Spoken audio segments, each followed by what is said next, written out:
Welcome to kitchen diaries. ಇವತ್ತು ನಮ್ಮ kitchen ಡೈರಿಲಿ ಒಂದು ಎನರ್ಜಿ ಡ್ರಿಂಕ್ನ ನಿಮಗೆ ಹೇಳ್ಕೊಡ್ತಾ ಇದ್ದೀನಿ. ಇದು ತುಂಬಾ ಚೆನ್ನಾಗಿರುತ್ತೆ, ತುಂಬ ಮಾಡ್ಕೊಳ್ಳೋದು ತುಂಬ ಈಸಿ, ಆರೋಗ್ಯಕ್ಕೂ ತುಂಬ ಒಳ್ಳೆಯದು ಮತ್ತು ದೇಹಕ್ಕೂ ತಂಪು ನೀಡುತ್ತೆ ಈ ರೆಸಿಪಿ. ಈಗ ಈ ವಿಡಿಯೋನ ನೋಡೋಣ. ನೋಡಿ, ನಾನು ಮೊದಲಿಗೆ ಈ ಗ್ಲಾಸಲ್ಲಿ 1 ಗ್ಲಾಸಷ್ಟು ಹೆಸರು ಕಾಳನ್ನ ತೊಗೊಂಡಿದ್ದೀನಿ. 1 ಗ್ಲಾಸಷ್ಟು ತೊಗೊಂಡಿದ್ದೀನಿ. ಈಗ ಇದನ್ನು ಏನು ಮಾಡಬೇಕಂದ್ರೆ, ಈಗ ಸ್ಟವ್ ಮೇಲೆ ಒಂದು ಕಡಾಯಿ ಇಟ್ಕೊಂಡಿದ್ದೀನಿ. ಈಗ ನಾನು ತೊಗೊಂಡಿದ್ನಲ್ಲ ಒಂದು ಗ್ಲಾಸಷ್ಟು ಹೆಸರು ಕಾಳನ್ನ ಈ ಬಾಣಲಿಗೆ ಹಾಕ್ಕೊಂಡು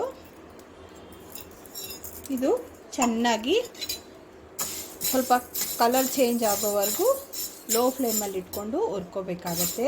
ಇದು ಗಮ್ ಅಂತ ಸ್ಮೆಲ್ ಬರಬೇಕು ಮತ್ತು ಚೆನ್ನಾಗಿ ಉರಿಬೇಕು. ಅಲ್ಲಿವರೆಗೂ ಇದನ್ನು ಲೋ ಫ್ಲೇಮಲ್ಲಿ ನಿಧಾನವಾಗಿ ಹುರಿದು ತಗೋಬೇಕಾಗತ್ತೆ. ನೋಡಿ, ಉರಿತಾ ಸ್ವಲ್ಪ ಕಲರ್ ಚೇಂಜ್ ಆಗೋದಕ್ಕೆ ಸ್ಟಾರ್ಟ್ ಆಗಿದೆ. ಹಾಗೆ ಗಮ್ ಅಂತ ಲೈಟಾಗಿ ಸ್ಮೆಲ್ ಬರ್ತಿದೆ. ಇದು ಚೆನ್ನಾಗಿ ಒಂದು ಸ್ವಲ್ಪ ಕಲರ್ ತುಂಬಾ ಚೆನ್ನಾಗಿ ಚೇಂಜ್ ಆಗಬೇಕು. ಎಲ್ಲ ಕಡೆ ಈವನ್ ಆಗಿ ಫ್ರೈ ಆಗಿರಬೇಕು. ಆವಾಗಲೇ ಇದು ಎಷ್ಟು ಚೆನ್ನಾಗಿ ಹುರಿದು ಮಾಡ್ತೀವೋ ಟೇಸ್ಟು ಅಷ್ಟೇ ಚೆನ್ನಾಗಿರುತ್ತೆ. ಹೆಸರುಬೇಳೆ ಆರೋಗ್ಯಕ್ಕೆ ತುಂಬಾ ಒಳ್ಳೆಯದು. ಇದರಿಂದ ಏನು ರೆಸಿಪಿ ಮಾಡಿದ್ರೂ ದೇಹಕ್ಕೆ ತುಂಬ ಒಳ್ಳೆಯದು. ಹಾಗೆ ದೇಹಕ್ಕೆ ಕೂಡ ತುಂಬ ತಂಪು ಹೆಸರು ಕಾಳು. ಇದನ್ನು ಒಂದು ಸಲ ತಪ್ಪದೇ ಟ್ರೈ ಮಾಡಿ ನೋಡಿ. ಆರೋಗ್ಯಕ್ಕೆ ತುಂಬಾ ಒಳ್ಳೆಯದು. ಈ ಬಿಸಿಲು ಕಾಲದಲ್ಲಿ ದೇಹನ ತಂಪಾಗಿಡೋದಕ್ಕೆ ಇದು ತುಂಬಾ ಸಹಾಯ ಮಾಡುತ್ತೆ. ನೋಡಿ, ಈಗ ಹೆಸರು ಕಾಳು ಚೆನ್ನಾಗಿ ಫ್ರೈ ಆಗಿದೆ. ಗಮ್ಮಂತ ಸ್ಮೆಲ್ ಬರ್ತಿದೆ. ತೋರಿಸ್ತೀನಿ ರೀ. ನೋಡಿ, ಈ ಥರ ಆದರೆ ಸಾಕು. ಇಷ್ಟು ಈ ಕನ್ಸಿಸ್ಟೆನ್ಸಿಯಲ್ಲಿದ್ದರೆ ಸಾಕಾಗುತ್ತೆ. ಇಷ್ಟು ಹುರ್ಕೊಂಡ್ರೆ ಸಾಕು. ಈಗ ಸ್ಟವ್ ಫ್ಲೇಮ್ನ ಆಫ್ ಮಾಡಿಕೊಂಡು ಇದನ್ನು ಇನ್ನೊಂದು ಪಾತ್ರೆಗೆ ಹಾಕ್ಕೊಳ್ತೀನಿ. ಮತ್ತೆ ಸ್ಟವ್ ಮೇಲೆ ಒಂದು ಬಾಣಲಿ ಇಟ್ಕೊಂಡು ನಾನಿಲ್ಲಿ ಸ್ವಲ್ಪ ಅಕ್ಕಿನ ತೊಗೊಂಡಿದ್ದೀನಿ. ಅಕ್ಕಿ ನಮ್ಮ ಮನೇಲಿ ಅನ್ನ ಮಾಡ್ತೀವಲ್ಲ, ಆ ಮಾಮೂಲಿ ಅಕ್ಕಿನ ತೊಗೊಂಡಿದ್ದೀನಿ. ಇಲ್ಲಿ ಅಕ್ಕಿ ನಾನು ಒಂದು ಮುಷ್ಟಿಯಷ್ಟು ಅಕ್ಕಿನ ತೊಗೊಂಡಿದ್ದೀನಿ. ಅದನ್ನು ಇದಕ್ಕೆ ಸೇರಿಸ್ಕೊಳ್ಳೋಣ. ಇಲ್ಲಿ ನೀವು ಈ ಅನ್ನ ಮಾಡೋ ಅಕ್ಕಿ ಆದರೂ ತೊಗೋಬೋದು, ಅಥವಾ ಕುಸಲಕ್ಕಿ ಆದರೂ ತೊಗೋಬೋದು, ಅಥವಾ ರೇಷನ್ ಅಕ್ಕಿ ಆದರೂ ತೊಗೋಬೋದು. ಮತ್ತು ಇಲ್ಲಿ ಹೆಚ್ಚಾದರೂ ತೊಗೋಬೋದು, ಕಡಿಮೆ ಆದರೂ ತೊಗೋಬೋದು. ಒಂದು ಮುಷ್ಟಿಯಷ್ಟು ಕರೆಕ್ಟಾಗಿರುತ್ತೆ.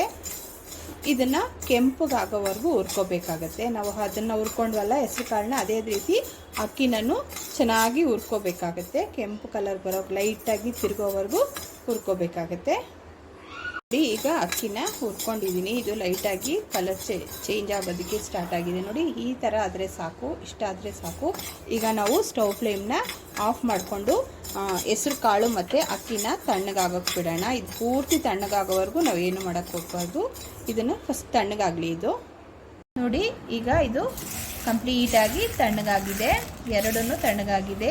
ಈಗ ಏನು ಮಾಡಬೇಕಂದ್ರೆ, ಈಗ ಒಂದು ಮಿಕ್ಸಿ ಜಾರ್ ತೊಗೊಂಡು ನಾವಿಲ್ಲಿ ಹುರಿದಿಟ್ಕೊಂಡಿದ್ದೀವಲ್ಲ ಹೆಸರು ಕಾಳನ್ನ, ಅದನ್ನು ಮಿಕ್ಸಿ ಜಾರ್ಗೆ ಹಾಕೊಳ್ಳೋಣ. ನೋಡಿ, ಮಿಕ್ಸಿ ಜಾರ್ಗೆ ಹಾಕ್ಕೊಂಡಿದ್ದೀನಿ. ಈಗ ಇದನ್ನು ಸ್ವಲ್ಪ ತರಿಯಾಗಿ ಗ್ರೈಂಡ್ ಮಾಡ್ಕೊಂಡು ಬರೋಣ. ನೋಡಿ, ಗ್ರೈಂಡ್ ಮಾಡ್ಕೊಂಡು ಬಂದಿದ್ದೀನಿ. ಇದು ಈ ಥರ ಇರಬೇಕು, ತರಿಯಾಗಿರಬೇಕು. ತುಂಬ ನೈಸಾಗಿ ಪೌಡ್ರ್ ಮಾಡ್ಕೊಂಬರ್ಬಾರ್ದು. ಈ ಥರ ಇರಬೇಕು. ಅಕ್ಕಿನ ಹಾಗೇ ಇಟ್ಕೊಳ್ಳಿ. ಇದನ್ನು ಮಾತ್ರ ಗ್ರೈಂಡ್ ಮಾಡ್ಕೊಂಡು ಬರಬೇಕಾಗತ್ತೆ. ಈಗ ಒಂದು ಕುಕ್ಕರ್ ತೊಗೊಂಡಿದ್ದೀನಿ. ನಾವು ಗ್ರೈಂಡ್ ಮಾಡಿ ಇಟ್ಕೊಂಡಿದ್ವಲ್ಲ ಹೆಸರು ಬೇಳೆನ, ಅದನ್ನು ಇದಕ್ಕೆ ಹಾಕ್ಕೊಳ್ತಾ ಇದ್ದೀನಿ. ಹಾಕ್ಕೊಂಡು ಜೊತೆಗೆ ಇಲ್ಲಿ ನಾವು ಹುರಿದಿಟ್ಕೊಂಡಿದ್ವಲ್ಲ ಅಕ್ಕಿ, ಅದನ್ನು ಇದ್ರ ಜೊತೆಗೆ ಸೇರಿಸೋಣ. ಸೇರಿಸಿ ಒಂದು ಸಲ ಮಿಕ್ಸ್ ಮಾಡ್ಕೊಳ್ಳೋಣ. ಈಗ ಇದಕ್ಕೆ ಯಾವ ಗ್ಲಾಸಲ್ಲಿ ನಾವು ಹೆಸರು ಬೇಳೆ ತೊಗೊಂಡಿದ್ವೋ ಅದೇ ಗ್ಲಾಸಲ್ಲಿ ಒಂದು 4 ರಿಂದ 5 ಗ್ಲಾಸಷ್ಟು ನೀರನ್ನು ಇದಕ್ಕೆ ಆ್ಯಡ್ ಮಾಡ್ಕೊಳ್ಳೋಣ.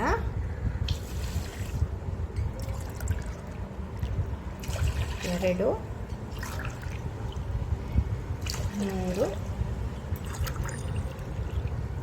4, 5 ಗ್ಲಾಸಷ್ಟು ನೀರನ್ನ ಹಾಕ್ಕೊಂಡಿದ್ದೀನಿ. ಈಗ ಇದು ಕುಕ್ಕರ್ದು ಲಿಡ್ ಮುಚ್ಚಿ ಇದನ್ನು 3 ವಿಸಿಲ್ ಬರೋವರೆಗೂ ನಾವು ಕುಕ್ಕರ್ ಸ್ಟವಲ್ಲಿ ಕೂಗಿಸ್ಕೋಬೇಕಾಗತ್ತೆ. ಈಗ ಇದನ್ನು ಕೂಗಿಸ್ಕೊಂಡು ಬರೋಣ. ನಾನು ಅರ್ಧ ಹೋಳಷ್ಟು ತೆಂಗಿನಕಾಯಿನ ತೆಗೆದು ಸಣ್ಣ ಪೀಸ್ಗಳಾಗಿ ಮಾಡ್ಕೊಂಡಿದ್ದೀನಿ. ಈಗ ಒಂದು ಚಿಕ್ಕ ಜಾರ್ ತೊಗೊಂಡಿದ್ದೀನಿ. ಇದಕ್ಕೆ ಈ ತೆಂಗಿನಕಾಯಿನ ಪೀಸ್ಗಳನ್ನ ಹಾಕ್ಕೊಂಡು ಸ್ವಲ್ಪ ಗ್ರೈಂಡ್ ಮಾಡ್ಕೊಂಡು ಬರೋಣ. ತುಂಬ ನೈಸಾಗಿ ಬೇಡ, ತುಂಬ ತರಿಯಾಗೂ ಬೇಡ, ಮೀಡಿಯಮ್ ಆಗಿ ಗ್ರೈಂಡ್ ಮಾಡ್ಕೊಂಡು ಬರೋಣ. ನೋಡಿ ಈ ಥರ ಗ್ರೈಂಡ್ ಮಾಡ್ಕೊಂಡು ಬರಬೇಕಾಗತ್ತೆ. ಇಷ್ಟಿದ್ರೆ ಸಾಕು, ತುಂಬ ನೈಸಾಗಿ ಬೇಡ, ತುಂಬ ತರಿನೂ ಬೇಡ, ಈ ಹದಕ್ಕೆ ಇರಬೇಕು. ಈಗ ಇದು ಸೈಡಲ್ಲಿರಲಿ.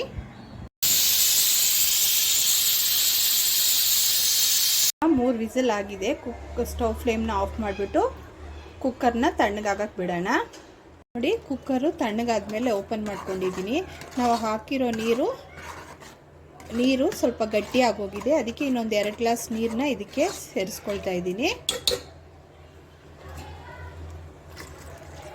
ಇನ್ನೊಂದು 2 ಗ್ಲಾಸ್ ನೀರನ್ನ ಹಾಕ್ಕೊಂಡು ಇನ್ನೊಂದು 5 ನಿಮಿಷ ಕುದಿಸ್ಕೊಳ್ಳೋಣ. ಇದು ಎಷ್ಟು ತೆಳ್ಳಗಿರುತ್ತೋ ಅಷ್ಟೇ ಚೆನ್ನಾಗಿರುತ್ತೆ, ಯಾಕಂದರೆ ಆರಿದ್ಮೇಲೆ ಇನ್ನೊಂದು ಸ್ವಲ್ಪ ಗಟ್ಟಿ ಆಗುತ್ತೆ. ತೆಳ್ಳಗಿದ್ರೇ ಕುಡಿಯೋದಕ್ಕೆ ಚೆನ್ನಾಗಿರೋದು ಇದು ಸ್ವಲ್ಪ ಒಂದು 5 ನಿಮಿಷ ಇನ್ನೊಂದು ಸ್ವಲ್ಪ ಚೆನ್ನಾಗಿ ಬೇಯಲಿ. ಈಗ ಇದು ಕುದಿಯೋದಕ್ಕೆ ಸ್ಟಾರ್ಟ್ ಆಗಿದೆ. ಈ ಟೈಮಲ್ಲಿ ನಾನು ಸ್ವಲ್ಪ ಉಪ್ಪನ್ನು ಆ್ಯಡ್ ಮಾಡ್ಕೊಳ್ತಾ ಇದ್ದೀನಿ. ಜಾಸ್ತಿ ಅಲ್ಲ, ಸ್ವಲ್ಪ ಉಪ್ಪನ್ನು ಆ್ಯಡ್ ಮಾಡಿಕೊಂಡು ಕುದಿಯೋಕ್ಕೆ ಬಿಡೋಣ. ನೋಡಿ ಒಂದು 5 ರಿಂದ 10 ನಿಮಿಷ ಆಗಿದೆ.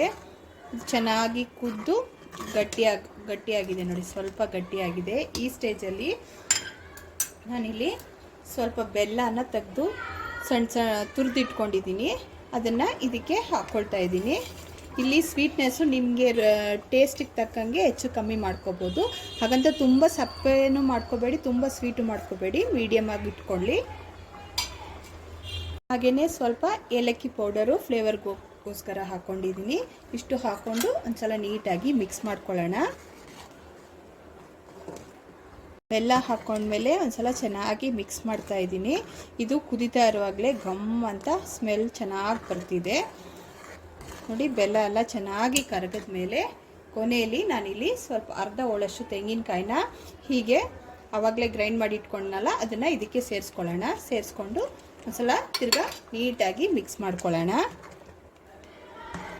ನೋಡಿ ಎಲ್ಲ ಚೆನ್ನಾಗಿ ಮಿಕ್ಸ್ ಆಗಿ ಈ ಹದಕ್ಕೆ ಬಂದಿದೆ.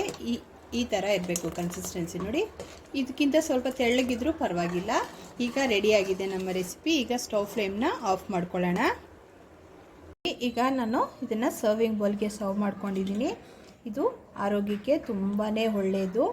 ಎಷ್ಟು ಒಳ್ಳೆಯದಂದರೆ ತುಂಬ ಒಳ್ಳೆಯದು. ಇದನ್ನು ಬಿಸಿಯಾಗೂ ಕುಡ್ಕೋಬೋದು ಅಥವಾ ಫ್ರಿಜ್ಜಲ್ಲಿ ಇಟ್ಕೊಂಡು ತಣ್ಣಗೆ ಮಾಡಿಕೊಂಡು ಕುಡ್ಕೋಬೋದು. ಇದು ದೇಹಕ್ಕೆ ತುಂಬಾ ತಂಪು ಕೊಡುತ್ತೆ. ಹಾಗೆ ಹೊಟ್ಟೆನೂ ಫಿಲ್ಲಿಂಗ್ ಆಗಿರುತ್ತೆ. ನೀವು ಒಂದು 2 ಗ್ಲಾಸ್ ಕುಡಿದ್ಬಿಟ್ರೆ ಹೊಟ್ಟೆ ತುಂಬ ಫಿಲ್ಲಿಂಗ್ ಆಗಿರುತ್ತೆ. ಈ ಬೇಸಿಗೆ ಕಾಲಕ್ಕೆ ಇದೊಂದು ಒಳ್ಳೆ ರೆಸಿಪಿ. ಇದನ್ನು ತಿಂಗಳಿಗೆ ಒಂದು 4 ರಿಂದ 5 ಸಲ ಮಾಡ್ಕೊಂಡು ತಿಂದರೆ ದೇಹ ತುಂಬ ತಂಪಾಗಿರುತ್ತೆ ಮತ್ತು ಆರೋಗ್ಯಕ್ಕೂ ತುಂಬ ಒಳ್ಳೆಯದು. ಮತ್ತು ಶಕ್ತಿ ಮೈ ತುಂಬ ಈ ಬಿಸಿಲಿಗೆ ಒಂಥರ ಡಲ್ ಆಗಿರುತ್ತಲ್ಲ, ತುಂಬ ಸುಸ್ತಾಗಿರುತ್ತಲ್ಲ, ಇದು ಕುಡಿದ್ರೆ ಒಂದು ಎನರ್ಜಿ ಡ್ರಿಂಕ್ ಥರ ತುಂಬಾ ಒಳ್ಳೆಯ ರೆಸಿಪಿ ಇದು.